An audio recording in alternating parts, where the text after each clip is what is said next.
નમસ્કાર વાલા વિદ્યાર્થી મિત્રો, સ્વાગત છે તમારું। આજે વાત કરીશું ધોરણ 7માં મિત્રો આપણી પ્રથમ વાર્ષિક પરીક્ષા જે તારીખ 6/10/2025ના રોજ જે સામાજિક વિજ્ઞાનનું પેપર લેવામાં આવનાર છે તેના મિત્રો 80 ગુણના પેપરનું આપણે આ વિડીયોમાં સચોટ સાચું અને સંપૂર્ણ સોલ્યુશન કરવા જઈ રહ્યા છીએ, જે તમારી આવનારી પરીક્ષા માટે તમને આ વિડીયો ખૂબ જ ઉપયોગી નીવડશે। તો ચાલો વિદ્યાર્થી મિત્રો વિડીયોની શરૂઆત કરીએ। તેના પહેલાં ખાસ તમે ચેનલમાં નવા છો તો ચેનલને પણ અવશ્ય સબસ્ક્રાઈબ કરી વિડીયોને લાઇક અને શેર કરવાનું ન ભૂલતા। વિદ્યાર્થી મિત્રો પ્રથમ સત્રાંત પરીક્ષા ઓક્ટોબર માસમાં જે લેવામાં આવનાર છે ધોરણ 7 સામાજિક વિજ્ઞાનનું, જેનો સમય રહેશે તમારે 3 કલાકનો, એટલે કે 11 વાગે પરીક્ષા ચાલુ થશે અને 2 વાગે તમારી પરીક્ષા પૂર્ણ થશે। મિત્રો પ્રશ્ન નંબર 1 છે, નીચે આપેલા વિકલ્પમાંથી યોગ્ય વિકલ્પ પસંદ કરવાનો છે। જેમાં પ્રશ્ન 1, 7મી સદીમાં કોના અવસાનથી ઉત્તર ભારતમાં તેમના વિશાળ સામ્રાજ્યનું નાના નાના સ્વતંત્ર રાજ્યોમાં વિભાજન થયું? તો અહીંયા આપણો જવાબ આવશે એ હર્ષવર્ધનના। બીજું, ખજૂરાહોના ભવ્ય મંદિરો કયા વંશના શાસનકાળમાં બન્યા હતા? અહીંયા મિત્રો આપણો જવાબ બનશે સી, ચંદેલ વંશના રાજાઓ। ત્રીજો પ્રશ્ન મિત્રો છે, રાજા ભોજે વસાવેલું ભોજપુર નગર વર્તમાન સમયમાં કયા નામે ઓળખાય છે? આપણો જવાબ બનશે બી, ભોપાલ। 4, રાણીની વાવનું બાંધકામ કઈ રાણીએ કરાવ્યું હતું? જવાબ આવશે બી, રાણી ઉદયમતીએ। 5, રાજપૂત યુગમાં જમીનની ઉપજનો કેટલામો ભાગ મહેસૂલ તરીકે ઉઘરાવવામાં આવતો? 6થો ભાગ। 6, પૃથ્વીરાજ ચૌહાણ અને શિહાબુદ્દીન ઘોરી વચ્ચે થયેલું યુદ્ધ કયા મેદાનમાં થયું હતું? જવાબ બનશે તરાઈના। 7, કલિકા સર્વજ્ઞ એવા હેમચંદ્રાચાર્યે કયા ગ્રંથની રચના કરી હતી? જવાબ બનશે સિદ્ધ હેમ શબ્દાનુશાસન। 8, મોહમ્મદ ગઝનીએ 1026માં ગુજરાતના કયા પ્રખ્યાત શિવ મંદિર પર ચઢાઈ કરીને અઢળક સંપત્તિ લૂંટી હતી? મિત્રો જવાબ છે બી, સોમનાથ। 9, ગુજરાતના સ્તંભતીર્થ અને ભૃગુ કચ્છ બંદરો વર્તમાન સમયમાં કયા નામથી ઓળખાય છે? જવાબ છે ડી, ખંભાત અને ભરૂચ। 10, કઈ નદી ઉત્તર અને દક્ષિણના રાજ્યોનું વિભાજન કરે છે? જવાબ છે સી, નર્મદા। પ્રશ્ન 2 છે, એનો અ છે, નીચે આપેલા પ્રશ્નોના 1-2 વાક્યમાં જવાબ આપવાના છે। જેમાં 1, હરિહર અને બુક્કારાય નામના ભાઈઓએ કઈ નદીના કિનારે વિજયનગર સામ્રાજ્યનો પાયો નાખ્યો હતો? જવાબ, હરિહર અને બુક્કારાય નામના ભાઈઓએ તુંગભદ્રા નદીના કિનારે વિજયનગર સામ્રાજ્યનો પાયો નાખ્યો હતો। 2, કૃષ્ણદેવરાય સાહિત્ય અને કલાના ઉત્તેજનના કારણે કયા નામથી ઓળખાવા લાગ્યા હતા? જવાબ, કૃષ્ણદેવરાય સાહિત્ય અને કલાના ઉત્તેજનના કારણે આંધ્રના ભોજ નામથી ઓળખાવા લાગ્યો હતો। 3, ગુલામ વંશનો કયો શાસક પોલો રમતના ઘોડા પરથી પડી જવાથી મૃત્યુ પામ્યો હતો? જવાબ છે કુતુબુદ્દીન ઐબક। 4, 23 જાન્યુઆરી 1565ના તાલીકોટના યુદ્ધમાં શું ઘટના બની હતી? તો 23 જાન્યુઆરી 1565ના યુદ્ધમાં મુસ્લિમ રાજ્યોના બનેલા સંઘની સામે વિજયનગરનો પરાજય થયો હતો। 5, સલ્તનત યુગમાં સુલતાનના પ્રધાનમંત્રીને શું કહેતા? તો એને વજીર કહેતા। 6, રજિયા સુલતાન કોણ હતી? તો રજિયા સુલતાન છે ઇલ્તુત્મિશની કાબિલ અને સક્ષમ પુત્રી હતી। 7, ઇક્તા એટલે શું? તો સલ્તનત કાળમાં પ્રાંતને જાગીરમાં વહેંચવામાં આવતો, જેને ઇક્તા કહેવામાં આવે છે। 8, શહીદ વંશના સ્થાપક તરીકે કોણ ઓળખાય છે? તો ખિઝરખા। પ્રશ્ન 2 છે, એનો બ છે, નીચેના પ્રશ્નોના 2-3 વાક્યમાં જવાબ લખવાના છે। જેમાં 1, દિલ્હીના સલ્તનત યુગના શાસક વંશોના નામ ક્રમમાં લખો। તો મિત્રો દિલ્હીની અંદર જે સલ્તનત યુગની અંદર શાસકના વંશોના ક્રમમાં નામ લખીએ તો 1, ગુલાબ વંશ, બીજો ખિલજી વંશ, ત્રીજું તુગલક વંશ, ચોથું સૈયદ અને 5 લોધી વંશ। બીજો પ્રશ્ન, વિજયનગર સામ્રાજ્ય વિશે ટૂંકમાં જણાવો। જવાબ, વિજયનગર સામ્રાજ્યની સ્થાપના સંગમ વંશના રાજા હરિહરરાય અને બુક્કારાય નામના 2 ભાઈઓએ તુંગભદ્રા નદીના કિનારે કરી હતી। શરૂઆતમાં આ નગરનું નામ તેમના ગુરુ વિદ્યારણ્યના નામ પરથી વિદ્યાનગર રાખવામાં આવ્યું હતું। પાછળથી તેમના સમ્રાટોની લશ્કરી સફળતાને કારણે તે વિજયનગર તરીકે ઓળખાયું।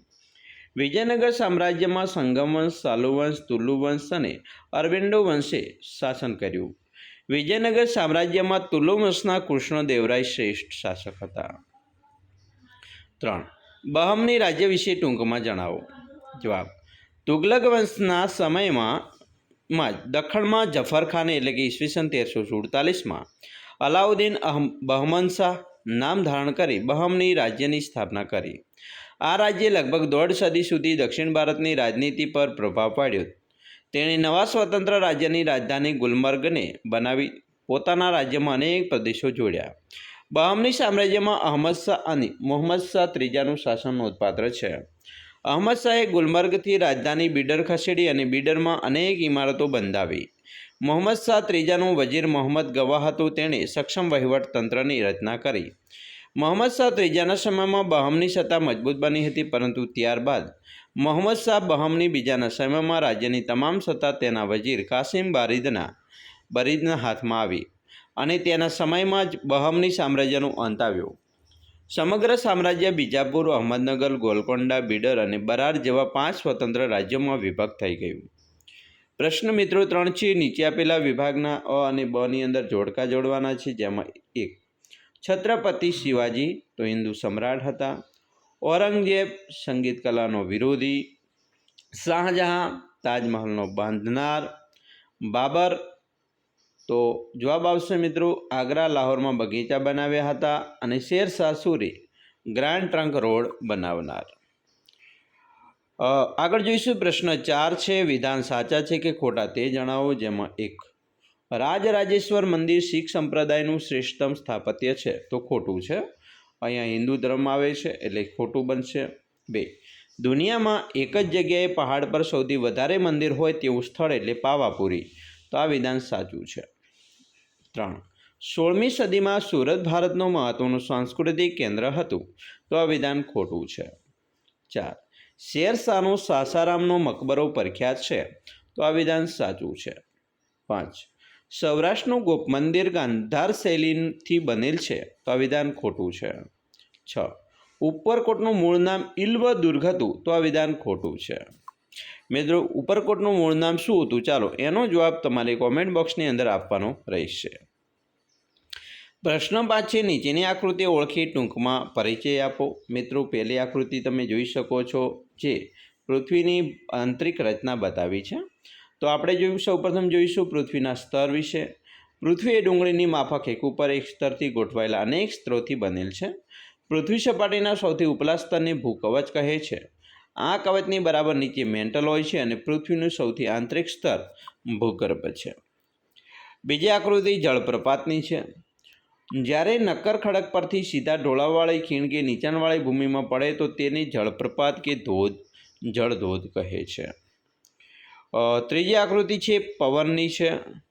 પવન ગતિથી પોતાની સાથે રેતને એક સ્થળથી બીજા સ્થળ પર પહોંચાડે છે. જ્યારે પવનની ગતિ અટકે છે ત્યારે તે રેતી જમીન પર પથરાઈને નાની ટેકરી બને છે. તેને ઢૂવા અથવા બારખાન કહે છે. રાજસ્થાનના રણમાં આ પ્રકારના ઢૂવા જોવા મળે છે. જ્યારે માટીના કણ વિશાળ વિસ્તારમાં નિક્ષેપિત થઈ જાય છે તો તેને લોએસ કહે છે. પ્રશ્ન મિત્રો 6. નીચેની ખાલીજગ્યા પૂર્ણ કરવાની છે. જેમાં 1. પૃથ્વીના ઉપરના ઘનપોપડાને મિત્રો ખાલીજગ્યા આવરણ કહે છે, તો જવાબ આવશે મૃદાવરણ. 2. કોલસો, પેટ્રોલ, ડીઝલ વગેરેનું જરૂરી પૂરતો જ ઉપયોગ કરવાથી ખાલીજગ્યાનું પ્રદૂષણ ઘટે છે, તો હવાનું. 3. ઠંડા પ્રવાહો ધ્રુવોથી ખાલીજગ્યા તરફ ગતિ કરતા હોય છે, તો વિષુવવૃત્ત. 4. ખાલીજગ્યા સમયે સમુદ્રનું પાણી કિનારાથી સમુદ્ર તરફ પાછું ફરે છે, તો ઓટ. 5. માનવ નિર્મિત પર્યાવરણને ખાલીજગ્યા તરીકે પણ ઓળખવામાં આવે છે, તો માનવ સર્જિત પર્યાવરણ. પ્રશ્ન 7. નીચેના પ્રશ્નોના 2-3 વાક્યમાં જવાબ લખવાના છે. જેમાં પહેલો પ્રશ્ન છે જમીન પ્રદૂષણ અટકાવવાના ઉપાયો જણાવો. તો મિત્રો જમીન પ્રદૂષણ અટકાવવાના ઉપાયો નીચે પ્રમાણે છે. જેમાં 1. પ્લાસ્ટિક અને રસાયણોનો ઉપયોગ જરૂર પૂરતો જ કરવો જોઈએ. કારખાના, ઉદ્યોગ તેમજ વસાહતો સ્થાપવા માટે બને ત્યાં સુધી બિન ઉપજાઉ પડતર જમીનનો ઉપયોગ કરવો જોઈએ. આગળ ખેતીમાં રાસાયણિક ખાતરોને બદલે જૈવિક અને દેશી ખાતર તેમજ લીલા પડવાશનો ઉપયોગ કરવો જોઈએ. પાકને કીટકો અને જંતુઓથી બચાવવા માટે વપરાતી જંતુનાશક દવાઓ જરૂર પૂરતી જ વાપરવી જોઈએ.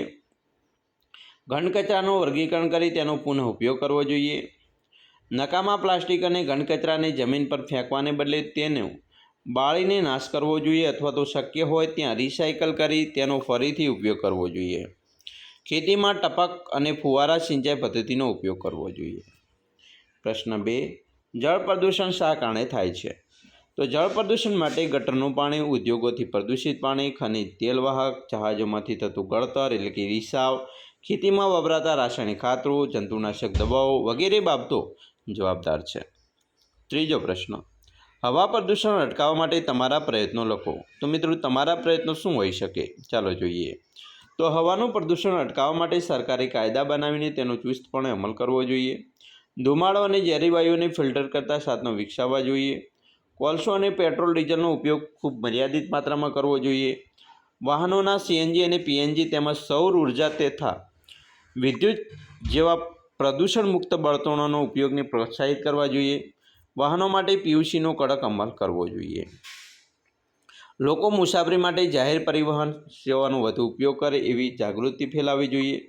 હવામાં CO2નું પ્રમાણ નિયંત્રણમાં રાખવા માટે જંગલો અને વનસ્પતિનું પ્રમાણ વધારવું જોઈએ. પ્રશ્ન મિત્રો 8 છે. નીચેના પ્રશ્નોના જવાબ 1-2 વાક્યમાં લખવાના છે, જેમાં 1, ક્ષોભ આવરણ શું અનુભવાય છે? તો ક્ષોભ આવરણમાં મિત્રો તોફાનો અનુભવાય, અવાજનો તરંગો, હવાની સંરચના, વીજળી, વરસાદ, વાદળો વગેરે અનુભવાય છે. બીજો પ્રશ્ન છે, આબોહવા એટલે શું? આબોહવા એટલે કોઈપણ પ્રદેશની 35 કે તેથી વધુ વર્ષોની સરેરાશ હવામાનની પરિસ્થિતિ અને આબોહવા કહેવાય. 3, ભારતમાં ચોમાસામાં પવનો કઈ દિશામાં વાય છે? તો નૈઋત્ય દિશામાં વાય છે.